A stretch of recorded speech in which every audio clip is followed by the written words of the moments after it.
예수님을 증거하다가 밤모섬에 유배당하여 고초를 겪고 있었던 사도 요한은 어느 날 주일 예배하다가 환상 중에 천국에 올라갔습니다. 사도 요한은 하늘 보좌에 앉아 세상을 통치하시는 하나님을 보았고 그 보좌 주변에 있는 여러 존재들을 보았습니다. 우리도 천국에 가면 이것을 보고 듣게 될 것입니다. 첫째, 흰옷 입고 금면류관 쓰고 보좌에 앉아 있는 24장로를 보았습니다. 둘째, 보좌로부터 나오는 번개와 음성과 우레소리를 들었습니다.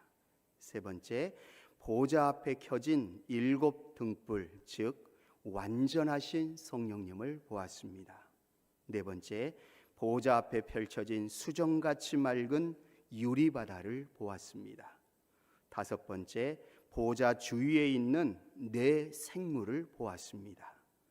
여섯 번째, 마지막으로 네 생물들과 24장로들이 하나님을 찬양하는 것을 보았습니다. 이것이 지금 살펴보고 있는 4장의 내용입니다.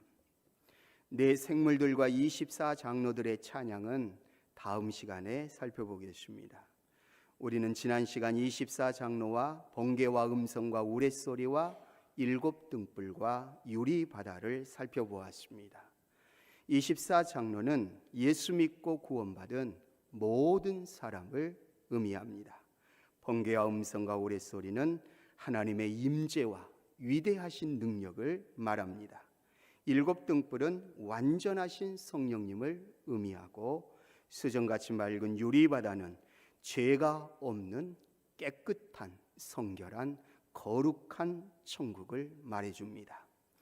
우리는 유리바다를 건너 보좌에 앉으신 하나님을 만나 뵐 때까지 흰옷 입은 자답게 성결한 삶을 살아야 합니다. 어떤 어려움 중에도 하나님의 임재와 능력, 성령의 도우심, 예수 그리스도의 십자가의 능력을 확신하면서 살아가시기를 바랍니다. 오늘은 네 생물에 대해서 살펴보겠습니다. 네 생물은 하나님의 보좌 주변에 어느 위치에 있었을까요? 6절 말씀 같이 읽어봅니다. 보좌 앞에 수정과 같은 유리바다가 있고 보좌 가운데와 보좌 주위에 네 생물이 있는데 앞뒤에 눈들이 가득하더라. 네 생물은 하나님 보좌 가운데와 그 주위에 있었습니다. 여기에서 네 생물은 왕을 호위하는 근위병처럼 하나님을 가장 가까이에서 섬기는 근위 천사들을 말합니다. 보통 천사가 아니라 천사들 중에 가장 높은 그룹에 있는 우두머리 천사들입니다. 이사야 6장 2절에 보면 이들을 가리켜 스랍들, 그룹들이라고 불렀어요. 스랍들이 모시고 섰는데 각기 6날개가 있어 그 둘로는 자기의 얼굴을 가리었고 그 둘로는 자기의 발을 가리었고 그 둘로는 날며. 그래서 네 생물은 하나님의 보좌 주위에 있는 하나님의 최측근 근위 천사들로서 하나님의 말씀을 받고 그 받은 말씀대로 일을 수행하는 일을 감당했습니다. 그러면 네 생물들은 어떤 모습과 어떤 자세로 하나님 가까이에서 하나님을 섬겼을까요? 우리가 이것을 알면 우리도 어떤 자세로 지금 이곳에서 하나님을 섬겨야 하는지 잘 알 수 있습니다. 7절 말씀 같이 읽겠습니다. 그 첫째 생물은 사자 같고 그 둘째 생물은 송아지 같고 그 셋째 생물은 얼굴이 사람 같고 그 넷째 생물은 날아가는 독수리 같은데.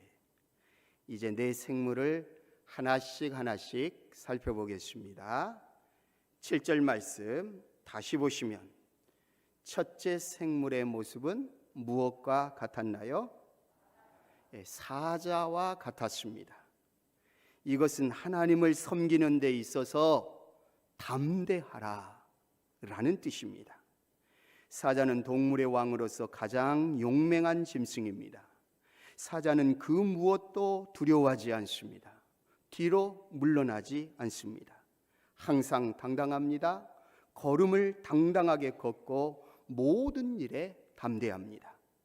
하나님은 이런 사자의 모습을 통해서 그 당시 핍박받고 있었던 1세기 그리스도인들에게 로마 황제가 아무리 핍박해도 두려워하지 말고 사자같이 강하고 담대할 것을 말합니다. 우리도 사자처럼 담대해야 합니다. 뒷걸음질 치거나 등을 보이면 안 됩니다. 그 순간 사탄이 틈탑니다. 주님이 주신 사자 같은 왕권을 가지고 끝까지 담대히 맞서 싸우시기를 바랍니다. 이번에는 둘째 생물의 모습을 살펴보겠습니다. 7절 보시면 둘째 생물은 무엇과 같았나요? 송아지 같았습니다. 이것은 하나님을 섬기는 데 있어서 요령 부리지 말고 술수 쓰지 말고 진실되게 성실하라 라는 뜻입니다. 소는 집에서 기르는 짐승 등 중에 가장 힘이 세고 온순하고 성실한 짐승입니다.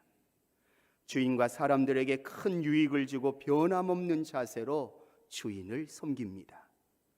한마디 불평도 없이 주어진 일에 묵묵히 충성합니다.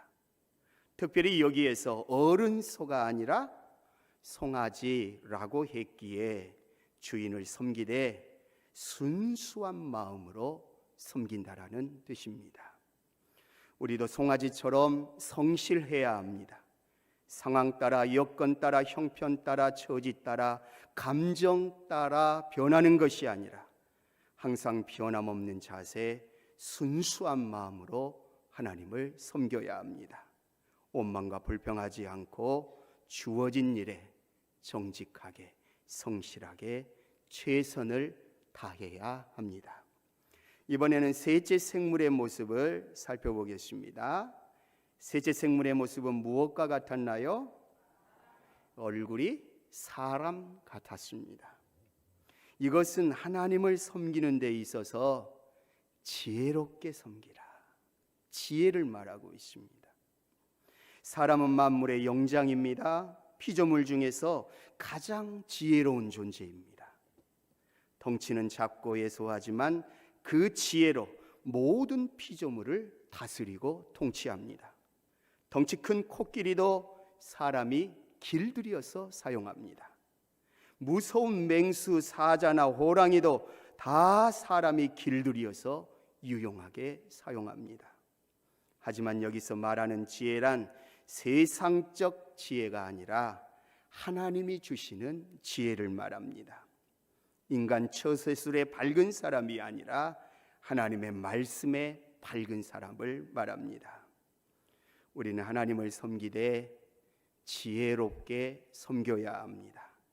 말씀 속에서 하나님의 뜻을 잘 알고 그 말씀 안에서 선과 악을 잘 분별하고 지옥과 천국을 분별하고 하나님의 것과 가이사의 것을 잘 분별하는 지혜로 하나님을 섬기고 교회를 섬겨야 합니다.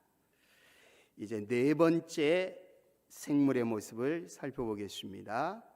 넷째 생물의 모습은 무엇과 같았나요? 독수리와 같았습니다. 이것은 하나님을 섬기는 데 있어서 민첩하고 빠르게 순종하라는 의미입니다. 독수리는 새들의 왕입니다. 가장 높은 창공에서 날고 민첩하게 움직입니다. 기류를 타고 납니다. 참새는 누구 힘으로 날아요? 자기 힘으로 날아요. 독수리는 누구 힘으로 날아요? 기류, 공기의 기류의 흐름을 타고 공기의 힘으로 날아갑니다. 그래서 참새는 자신의 힘으로 날기에 쉬지 않고 무엇을 해야 돼요? 날개짓을 해야 합니다. 그래서 힘든 것입니다. 하지만 독수리는 공중에 있는 기류를 타고 날아다닙니다. 날개짓을 여러 번 할 필요가 없습니다. 몇 번이면 족합니다. 그래서 힘들지 않습니다. 먹잇감이 발견되면 선살같이 내려와 낚아챕니다. 물고기도 잡고 뱀도 잡고 짐승들도 잡습니다. 우리도 하나님을 섬기되 독수리처럼 성령의 기류를 타면서 민감하게 하나님을 섬겨야 합니다. 내 힘으로 섬기는 것이 아니라 성령이 주시는 능력 안에서 성령의 기류를 타며 하나님이 지시하신 그 명령을 재빠르게 수행해야 합니다. 어떤 것이 하나님의 뜻이라면 주저함 없이 재빠르게 순종해야 합니다. 재빠르게 순종하되 내 힘, 내 의지, 내 경험도 중요하지만 그 무엇보다도 성령의 힘으로 이 일들을 감당해야 합니다. 네 생물은 이제 각각 날개와 눈들이 있었습니다. 8절 상반절 같이 읽어요. 네 생물은 각각 6날개를 가졌고 그 안과 주위에는 눈들이 가득하더라. 여기에서 6날개는 겸손한 사역을 말합니다. 그리고 날개 안과 주위에 있는 많은 눈들은 영적 통찰력을 의미합니다. 정리해서 말씀드리면 우리가 하나님을 섬기되 겸손한 자세와 영적 통찰력을 가지고 섬겨야 한다라는 뜻입니다. 먼저 우리는 겸손한 자세로 하나님을 섬겨야 합니다. 우리는 이 사실을 네 생물이 하나님 앞에 섰을 때 날개 모양을 어떻게 하고 있는가를 보면 알 수 있습니다. 계시록에는 여기는 나와 있지 않지만 이미 스랍이라고 불리는 이 네 생물 천사들을 같은 의미로 언급하고 있는 이미 읽었던 이사야 6장 2절에 보면 그 날개의 모양을 정확히 알 수 있습니다. 한번 같이 읽어볼까요? 스랍들이 모시고 섰는데 각기 6날개가 있어 그 둘로는 자기의 얼굴을 가리웠고 그 둘로는 자기의 발을 가리웠고 그 둘로는 날며 날개는 2개가 한 쌍으로 3쌍 총 몇 개가 있는 거예요? 6개가 있었습니다. 평상시 날 때에는 6개 날개를 다 사용해서 날다가도 하나님 앞에서 서서 하나님의 명령을 받을 때에는 2개의 날개로 무엇을 가리고? 얼굴 가리고 2개의 날개로 뭘 가리고? 발을 가리고 나머지 2개의 날개는 펴 있었습니다. 이것은 하나님 앞에 겸손하라 라는 뜻입니다. 우리도 하나님을 섬기되 겸손하게 하나님을 섬겨야 합니다. 아무리 재주가 많고 능력이 있어도 교만한 자는 하나님이 쓰시지 않습니다. 아무리 무능해 보이고 보잘것없어도 하나님 그 겸손한 자를 통해서 얼마든지 능력을 주심으로 하나님의 일을 행하시는 분이십니다. 교만하면 자기의 얼굴을 드러내고 자랑합니다. 남이 알아주기를 바랍니다. 하지만 겸손하면 자신의 얼굴을 가립니다. 모든 것이 오직 하나님의 은혜라고 말할 뿐입니다. 교만하면 자신의 발을 드러내고 요란하게 떠듭니다. 자기 자신을 높입니다. 하지만 겸손하면 많은 일을 감당했음에도 불구하고 자신의 발을 가립니다. 모든 것을 하나님이 하셨다라고 말하고 오직 하나님께만 영광을 올려드립니다. 두 번째, 우리는 영적 통찰력을 가져야 합니다. 내 생물의 날개 안과 밖에는 많은 눈들이 있었습니다. 그 눈으로 위로는 하나님을 바라보고 하나님의 뜻을 살폈습니다. 아래로는 우리가 사는 이 땅을 바라보고 땅에서 일어나는 모든 현상들을 영적으로 진단하고 잽싸게 하나님께 보고했습니다. 우리도 영적 통찰력이 있어야 합니다. 세상의 눈이 아니라, 게하시의 눈이 아니라 영적인 눈, 엘리사의 눈이 있어야 합니다. 먼저 하나님을 바라보고, 위로 먼저 하나님을 바라보고, 하나님의 마음이 내 삶의 현장 가운데 어떤 마음으로 일하시길 원하는지, 나의 행동과 계획과 힘을 논하기 이전에 하나님의 마음을 읽을 줄 알고 볼 수 있는 눈이 먼저 있어야 합니다. 그리고 이 땅 가운데 일어나는 모든 현상들을 말씀으로 진단하고 말씀으로 분별할 줄 아는 그 눈이 있어야 합니다. 이 영적인 눈이 있을 때 우리의 기도는 더욱 깊어져요. 이 눈이 있을 때 영적인 우리의 기도는 더 깊어져요. 하나님의 임재를 바라는 우리의 마음은 더 간절해져요. 고난과 역경을 이겨내는 우리의 인내와 소망은 더욱 단단해질 것입니다. 이제 말씀을 맺고자 합니다. 오늘 하나님께서 내 생물을 통해서 하나님을 섬기는 자세, 이렇게 섬겨라. 이렇게 섬겨야 내 마음에 합한 자다 말씀하시네요.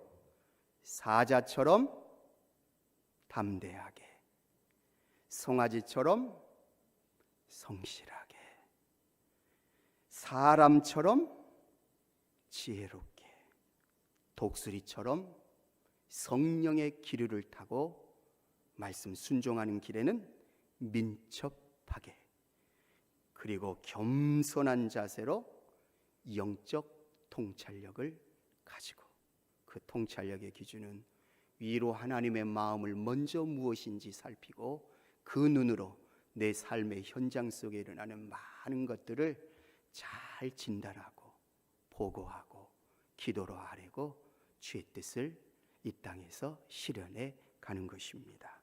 오늘 주신 말씀대로 하나님 잘 섬기고 주신 사명 부르시는 그날 때까지 잘 감당함으로써 천국의 금면류관 받는 축복의 주인공들 다 되시기를 바랍니다.